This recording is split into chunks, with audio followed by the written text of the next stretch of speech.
Hello, just a short video comparing a Kia Soul EV with my Tesla Model 3. Bit of a strange comparison, but I think you might see what I'm getting at as I carry on a bit. Right, I'm in the Kia now. I'll just fire it up.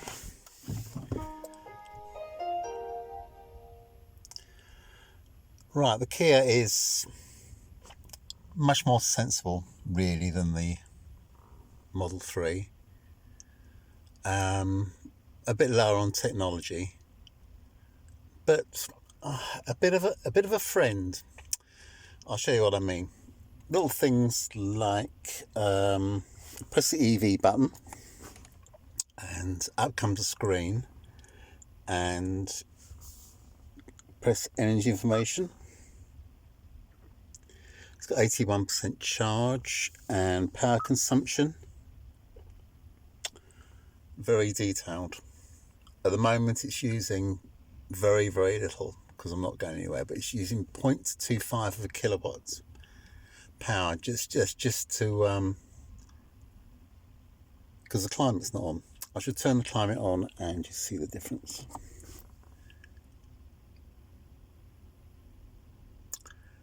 Now the range has dropped. It's saying range is 84 miles at the moment with the climate on and 94 miles with the climate off. You can see the climate power drain is creeping up. Another thing about the screen is if you less than 25 miles of range left, it flashes on the screen, tells you to look for a power station, something to charge the car because you're getting a bit short on power. All these things are quite convenient, and realistically I did this in a previous video.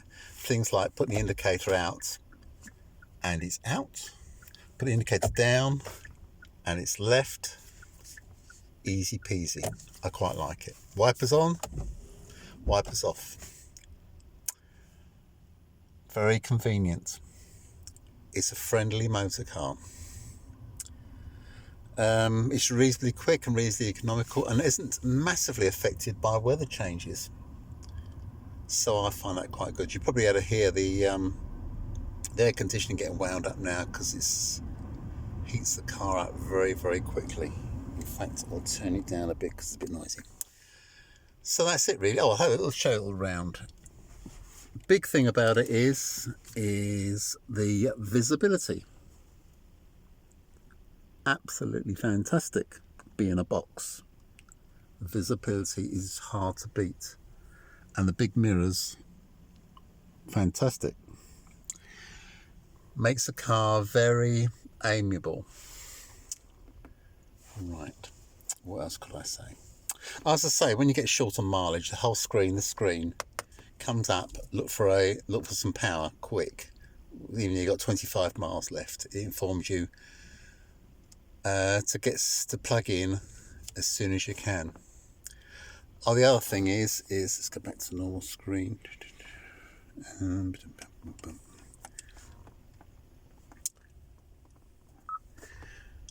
It's got sat nav there, but is that with these details of it telling you so many bits and bobs and informing you that it's urgent to do things, and you can see the screen there, 84 miles of range left. I shall now pop out and I'll take you to my Tesla Model 3. Okay, here we are in my Model 3. Bit of a different outlook really. Screen's nice and big, which is nice, and the interior is a big plus because the interior's, compared with the Kia, the interior is really lovely. But the outlook to the back window, not great. Visibility is, well, not great at all. The mirror, well, not so good for the streamlining, but it does make it a little bit inconvenient. But another good thing is the phone app. There's my other phone and there's my tester on the screen, which is quite nifty. See, the heating's on at the moment, and that's a nice thing. I'll turn it back on again. Right, let's turn it on.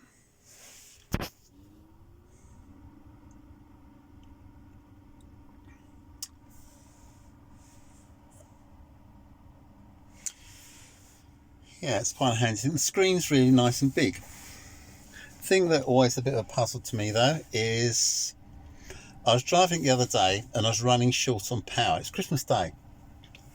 I knew I had about 44 miles on it, and I was going to do a journey of about 20 miles. So it's a frosty night, and I was taking my daughter home from here, from Epsom to Addlestone.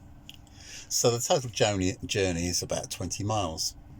But when I parked the car, it had 44 miles on it, so I thought, oh, that's all right. So I'll start it up, wait for it to warm up a bit, because my daughter was indoors, so got a bit of heat into it. And off we went, now we're down to about 40 miles.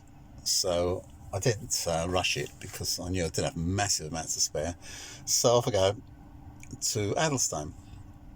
In the cold weather, the power I was using was quite a lot. And in the end, I got to Addlestone, and coming back from Addlestone, I was really driving slowly because the power was so short. And in the end, I turned the heater off and the windows misted up, and I got home with 3 miles to spare. But the odd thing is that here's the screen you normally get, the navigation screen. And there's the range. There. It's pretty small. It's quite odd to me. They've got a big screen, and things that are quite important are really small. And on the Kia, it's got a small screen, and things that are quite important are really big.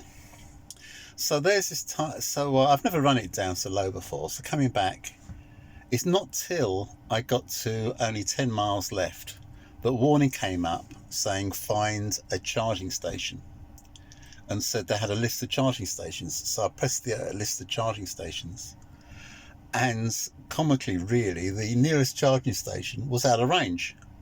So what was the point in telling me that here's the list of charging stations? It's really a bit late. I mean, it's my fault, of course, for running it low, but it's a bit odd that it's almost as if they don't want to tell you that the range is getting short. It's a really vital thing, and to have that little tiny battery telling you the range, which is something that's so crucial, and not really warning you big time, so you've only got 10 miles to go, is slightly odd. And it isn't really a big warning then. I mean, in the Kia, it really tells you when you're getting short on power. So I'm a bit surprised at the small graphics on the screen.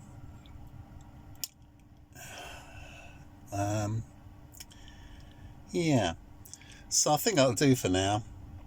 It's just that the Kia, a cheaper car, cheaper trim, slower, but it feels like it looks after you. It is such a surprise that the graphics are so small on this big screen, and visibility is not so good. I feel like I'm slagging this car off, and it's a wonderful car. But the consumption is quite high, especially in the winter. It feels more like a summer car.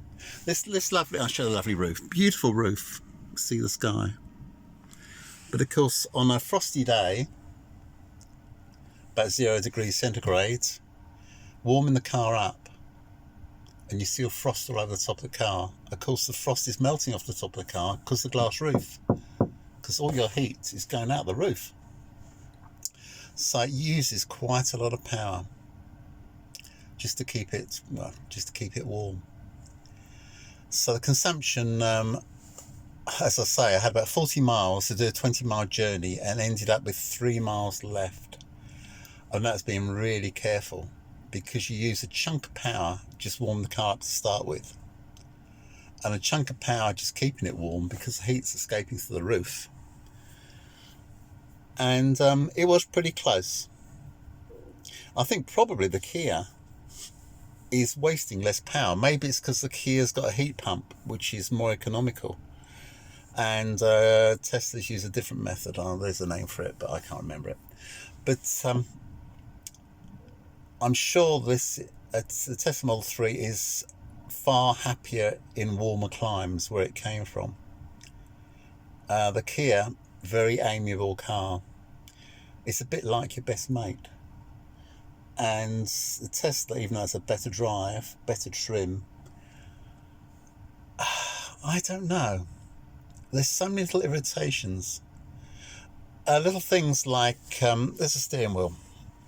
Let's start it up. Right. Now it's started up because I've pressed the pedal down, pressed the brake pedal, it's started up. So now it's all full of action, power steering's on. Right, now what was I going to say?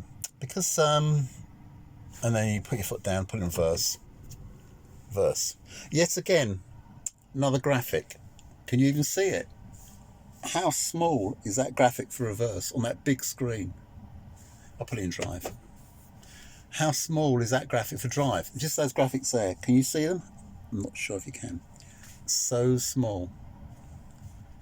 Put it back in the park. Other little things like things to make the steering go up and down. What a great idea in theory, because to get the steering to go up and down, of course, you've got to go into the screen and you've got to go into mirrors, go into steering wheel, and then your steering wheel will go up and down. But it's simple, but it's not as simple as in the Kia, pulling the lever, move the steering wheel up, down, backwards and forwards, because you've got to go into the screen to make to make it work. I'm moaning, aren't I? So if you've got to go into the screen to do something, I feel it takes the edge off. It's like the mirrors. You've got to go into the screen to adjust the mirrors. Left.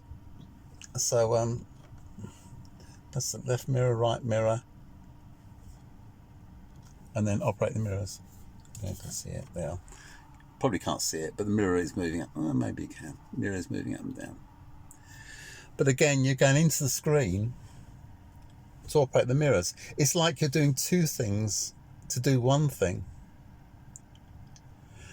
I know this is not a Tesla thing, but loads of people are really hooked up on electric seats. Oh, they love their electric seats. Now, if I go to make the seat go forward, right, let's just go forward now to its full extent. Ooh, never had it before. It goes well forward. Too far forward for me. And it goes back again. Now it's still going back.